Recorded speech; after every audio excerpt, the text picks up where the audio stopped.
Anchor Sambasivarao మళ్లీ social మీడియాలో జరుగుతున్న ట్రోలింగ్ పై తీవ్ర అసహనాన్ని వ్యక్తం చేశారు. ఇటీవల కాలంలో ఆయన మాట్లాడిన వ్యాఖ్యలు, చేసిన డిబేట్లు నెటిజన్ల విమర్శలకు గురవుతున్నాయి. ఈ నేపథ్యంలో సాంబశివరావు టీవీ5 స్టూడియోలోని తన అక్కస్ను బయటపెట్టారు. తనపై వస్తున్న కామెంట్లు, ట్రోల్స్ కు ఇకపై స్పందించబోనని స్పష్టం చేసిన ఆయన ఈ రోజు నుంచి పేటీఎం సోషల్ మీడియా బ్యాచ్ రాసే వార్తల్ని, కామెంట్లను పట్టించుకోను అని బహిరంగంగా తెలిపారు. సోషల్ మీడియాలో తమపై రాస్తున్న విమర్శలు, తాము చెప్పిన మాటలు కొందరికి నచ్చకపోవడం వల్లే వస్తున్నాయని సాంబశివరావు వ్యాఖ్యానించారు. మా గురించి రాస్తున్నారంటే మా మాటలు మీకు ఎక్కడ తగులుతున్నాయో అర్థమవుతుంది. మేము మాట్లాడినవి ఎవరికో అసౌకర్యం కలిగిస్తున్నాయన్నది స్పష్టమవుతుంది అని ఆయన అన్నారు.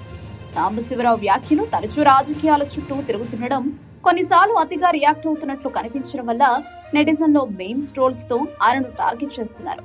ఇదే విషయంపై ఆయనకు అప్పుడప్పుడు ఆగ్రహం వ్యక్తం చేయాల్సి వస్తుంది. ఈ రోజు నుంచి వారి సోషల్ మీడియాలో కానీ, పేటీఎం బ్యాచ్ కానీ ఏదో ఒకటి మాట్లాడుతుంటారు, ఏదో ఒకటి రాస్తుంటారు. దాన్ని పట్టించుకోవడం ఆపేసి మేము చాలా కాలమైంది.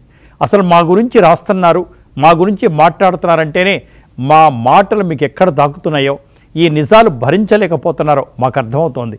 మీ ఇష్టం వచ్చేట్టు రాసుకోండి.